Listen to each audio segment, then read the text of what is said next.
तो हिंद हिंद सिथियन और हिंद पार्थियन राजवंश, ये दो राजवंश हैं, सामान्यतः एक ही माना जाता है।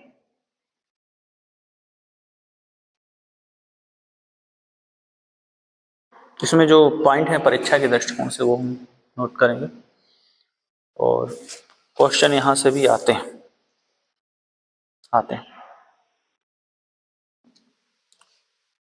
इसको पल्लव भी कहते हैं, पल्लव राजवंश। ठीक है, पल्लव है ना। पहला पॉइंट लिखिए, देखिए पल्लव मूलतः पार्थिया के निवासी थे, पार्थिया के निवासी थे।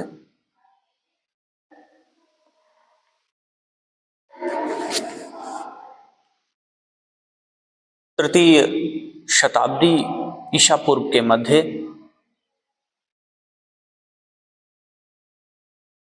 इंडो ग्रीक शासकों के साथ साथ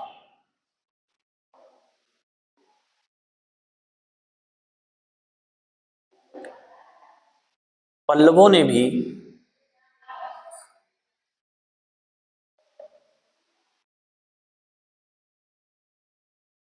अपने स्वतंत्र शासन की घोषणा कर दी।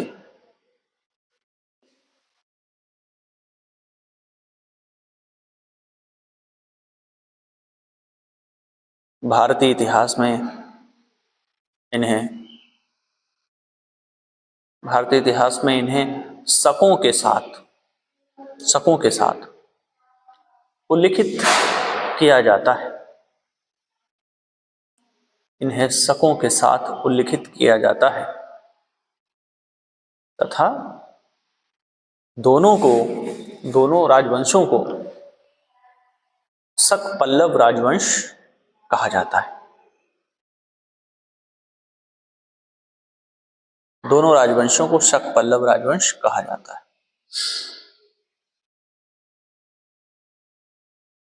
ठीक है, तो ये उसी दौरान स्वतंत्र हुए थे जहां पर इंडो ग्रीक शासक अपनी स्वतंत्रता की घोषणा कर रहे थे, सेल्यूकस के बाद बैक्ट्रिया में, है ना।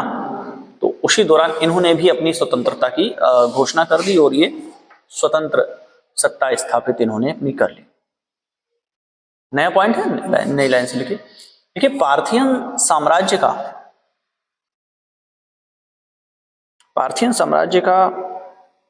वास्तविक संस्थापक, अब ये पूछ लेगा, महत्वपूर्ण पॉइंट है। पार्थियन साम्राज्य का वास्तविक संस्थापक मित्रदात प्रथम था। इसने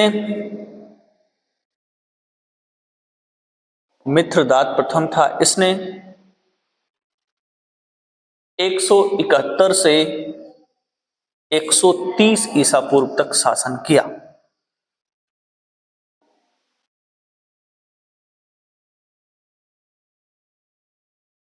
ईसा पूर्व तक शासन किया। अगला पॉइंट लिखिएगा, उसने जेड्रोसिया, हेरात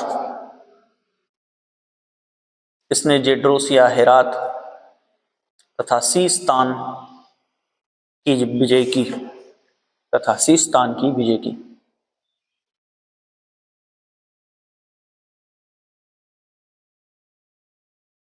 ठीक है, तो ये महत्वपूर्ण चीज हो गई। अब अगला पॉइंट लिखिए, मित्रदात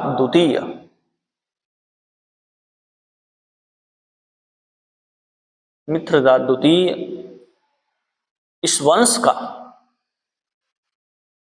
का सबसे प्रतापी शासक था।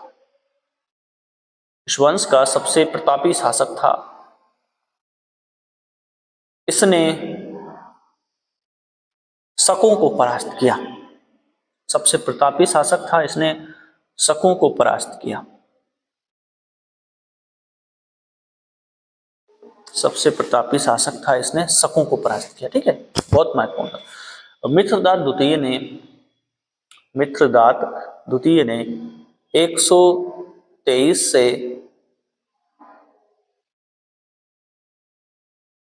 88 ईसा पूर्व तक शासन किया।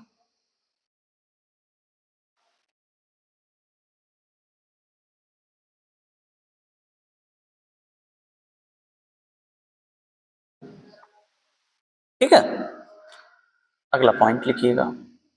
अगला पॉइंट का हेडिंग डाल लीजिए, या पॉइंट ही लिखिए, हेडिंग ना डालो, पॉइंट ही लिखो। लेकिन बताए गए दोनों शासकों का प्रभाव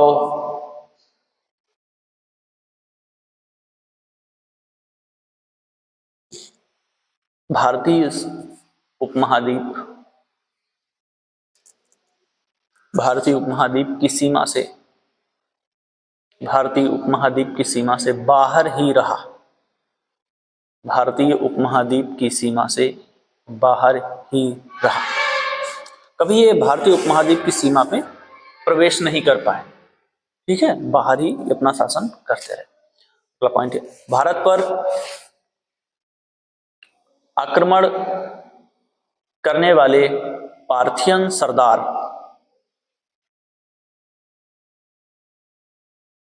मूल रूप से सीस्तान तथा आरकोशिया, ब्रैकेट में कंधार लिख लेना, सीस्तान तथा आरकोशिया, ब्रैकेट में कंधार से आए थे।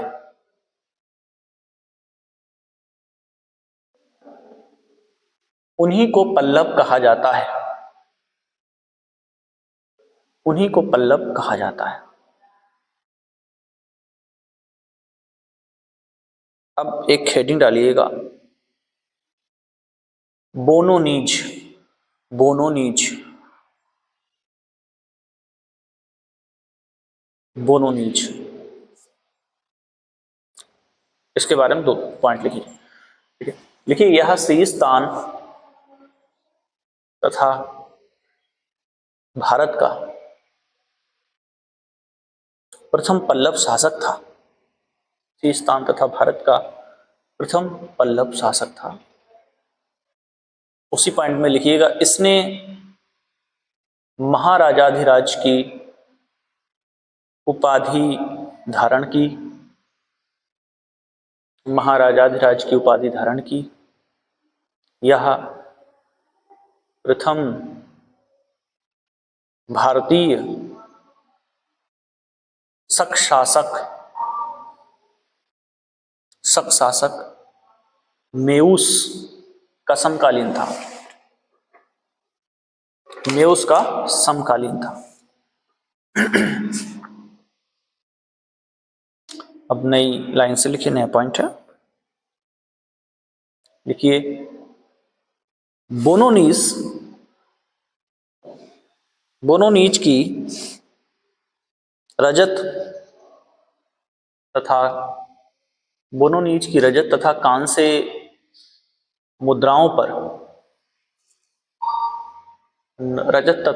मुद्राओं पर उसके भाई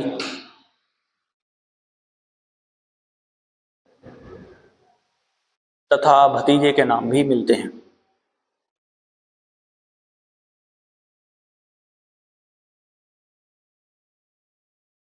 तथा भतीजे के नाम मिलते हैं।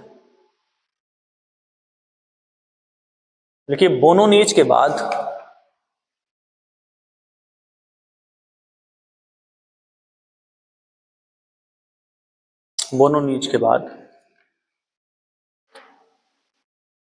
स्पेलिरस शासक बना।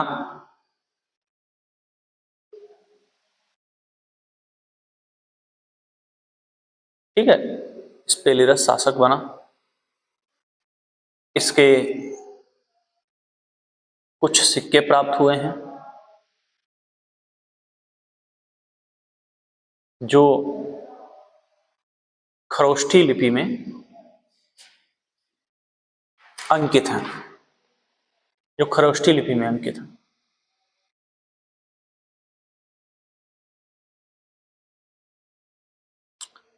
एक हेडिंग डालिएगा, गोंडो फर्नीज, गोंडो फर्नीज, गोंडो फर्नीज।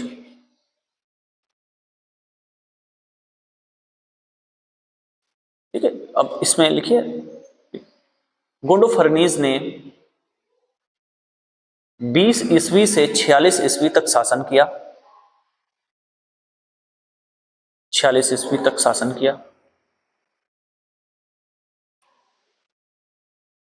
अगला पॉइंट लिखिए, यह पल्लव वंश का सबसे शक्तिशाली शासक था, पल्लव वंश का सबसे शक्तिशाली शासक था। इसके शासनकाल में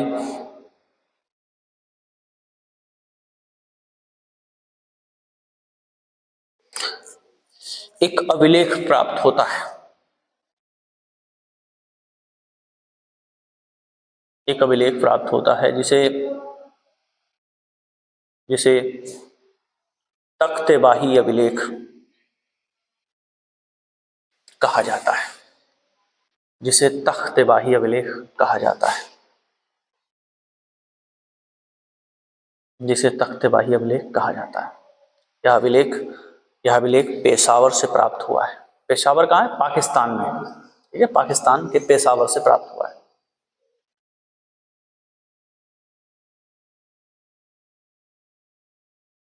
जिस पर उसके शासनकाल की अंतिम तिथि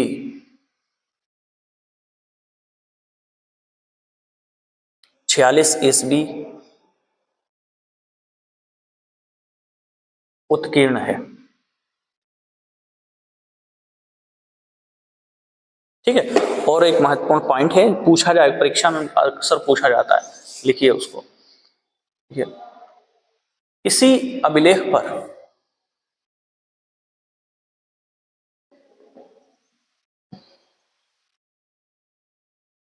खरोष्ठी लिपि में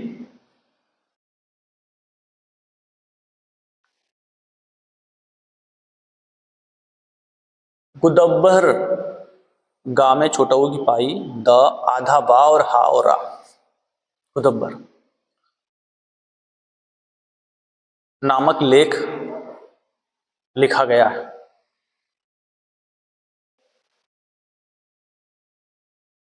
यह लेख गोंडो फर्नीस के लिए ही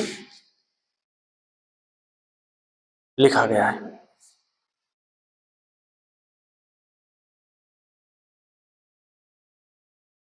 गोंडो फर्नीस के लिए ही लिखा गया। अब नया पॉइंट है, ये गोंडो फर्नीस की रजत तथा ताम्र मुद्राएं, गोंडो फर्नीस की रजत तथा ताम्र मुद्राएं Punjab comma Sindh comma Kandahar comma Sistan तथा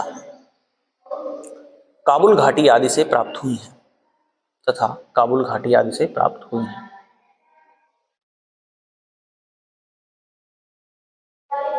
ऐसा माना जाता है कि शकों को परास्त कर उसने पंजाब सिंध पर अधिकार कर लिया था, पंजाब सिंध पर अधिकार कर लिया था। ठीक है, तथा तक्षशिला को उसकी राजधानी बनाया था।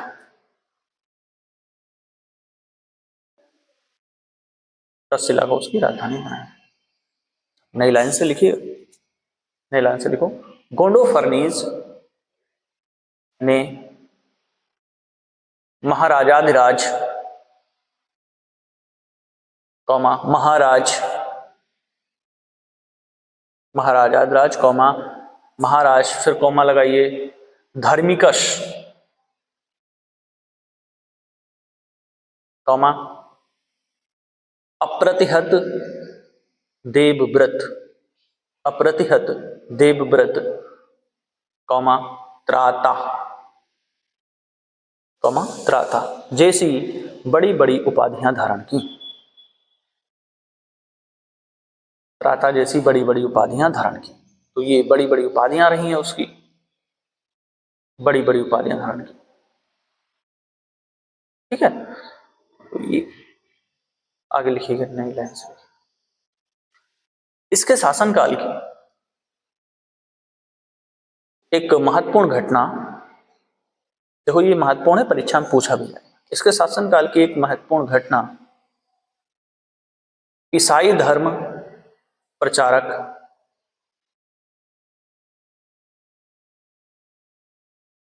सेंट, ईसाई धर्म प्रचारक सेंट टॉमस का भारत आना है। सेंट टॉमस का भारत आना। अगर बात करें कि सबसे पहला ईसाई जो भारत आया था वो सेंट टॉमस ही था। जो आया भारत में ईसाई धर्म का, उसने थोड़ा प्रचार प्रसार भी किया। अंग्रेज बहुत बाद में आए, है ना, ईसाई धर्म लेकर के। तो सेंट टॉमस जो है वो गोंडोफर्नीज के काल में भारत आया था। देखिए ये भारत आने वाले प्रथम ईसाई थे।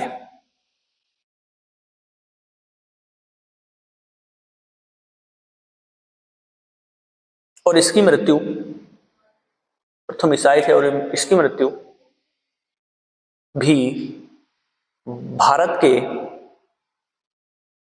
मद्रास के मेलापुर क्षेत्र में हुई थी। भारत के मद्रास के मेलापुर क्षेत्र में हुई थी, मेलापुर क्षेत्र में हुई थी।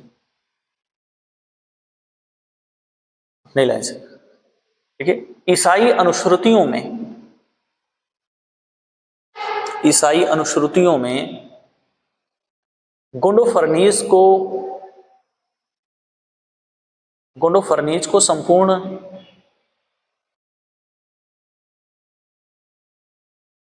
भारत का राजा कहा गया है।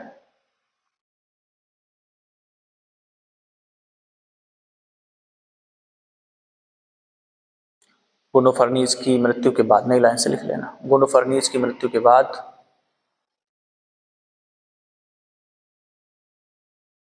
दो राजाओं के नाम मिलते हैं।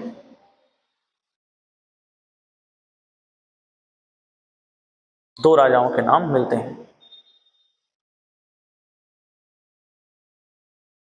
एक एब्डगेसस और दूसरा पकोरिस।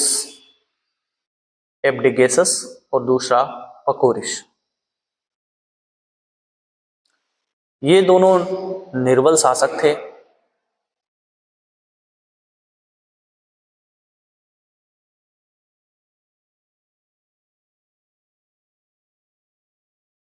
इसी समय कुषाणों के भारत पर आक्रमण हुए थे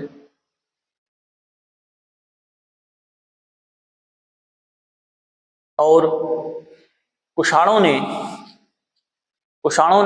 पल्लवों को परास्त कर, और कुषाणों ने पल्लवों को परास्त कर यहां पर अपना शासन स्थापित किया था।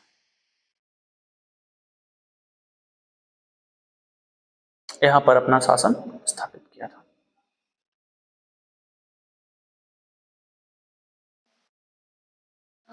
और नई लाइन से लिखेंगे, लिखिए इंडो ग्रीक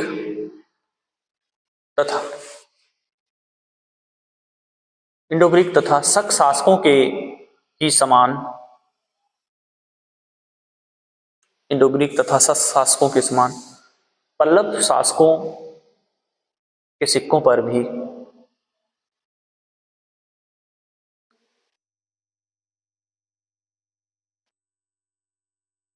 धर्मिकस की उपाधि मिलती है।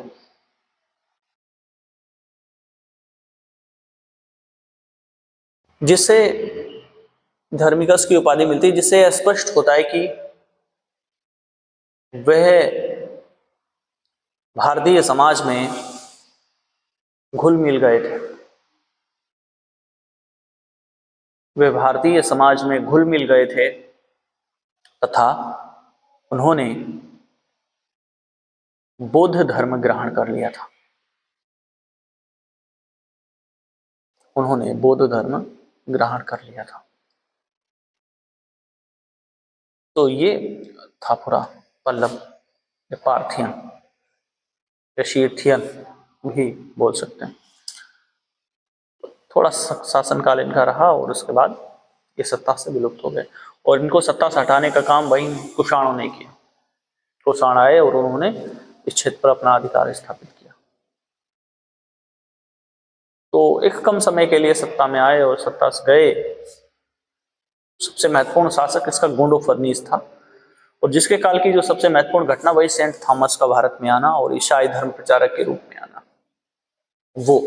और ये अक्सर परीक्षाओं में प्रश्न पूछ लिया जाता है, चाहे वो असिस्टेंट प्रोफेसर की परीक्षा हो, चाहे यूजीसी नेट की परीक्षा हो, या बड़ी बड़ी जो भर्ती परीक्षाएं होती, ये प्रश्न पूछता है कि प्रथम ईसाई प्रचारक किस शासक के समय में भारत में आया था, या गोंडोफर्नीस के समय में कौन सा ईसाई प्रचारक भारत में आया था। घुमा के प्रश्न पूछता है, लेकिन ये बहुत ही महत्वपूर्ण प्रश्न हो जाता है, बहुत ही महत्वपूर्ण। फिर इनकी स्वतंत्रता के बारे में प्रश्न उठ जाता है कि ये जो पल्लव हैं, पार्थियन हैं, इन्होंने अपनी स्वतंत्र सत्ता की स्थापना कब की। तो वहीं हम इसके जवाब में यही बताते हैं कि जब हिंद एवं अपनी स्वतंत्रता की घोषणा कर रहे थे, स्वतंत्र शासन की स्थापना कर रहे थे, उसी दौरान इन्होंने भी अपनी स्वतंत्र सत्ता की स्थापना की, है ना। सेल्यूकस की अधीनता से मुक्ति पाई और बैक्ट्रिया के आदि क्षेत्रों से बाहर निकले। सीस्तान जैसे, आर्कोशिया, गांधार जैसे क्षेत्रों पर शासन किया और अपना शासन चलाया, बखूबी चलाया। बहुत सारे सिक्के भी चलाए, सिक्कों पर इनके नाम, उपाधियां आज उत्कीर्ण मिलते हैं। और जो एक अभिलेख का नाम मैंने लिखवाया था, है ना, ध्यान है अभिलेख, कौन सा था अभिलेख? तख्तेबाही अभिलेख। इसका जिक्र मिलता है जब मैं पढ़ रहा था विदेशी आक्रमण अगले सेमेस्टर में, फर्स्ट सेमेस्टर में, वहां भी इसका उल्लेख मैंने तख्तेबाही अभिलेख किया। पेशावर, है ना, पेशावर का नाम दिया था, वहीं स्थित है पाकिस्तान के पेशावर।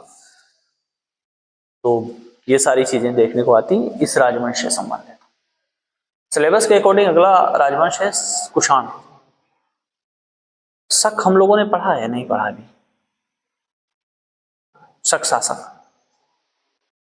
कुषाण राजवंश पढ़ेंगे अब हम, ठीक है। कुषाणों के बारे में पढ़ेंगे और अगले लेक्चर में पढ़ते हैं फिर कुषाणों के बारे में, ठीक है। कुषाण के बाद में कुषाणों के प्रशासन के बारे में पढ़ेंगे और फिर गुप्त काल पढ़ेंगे, है ना। ये तीसरी यूनिट चल रही है हमारी, और इसके बाद चौथी यूनिट में गुप्त काल है, गुप्त काल पढ़ लेंगे, ठीक है।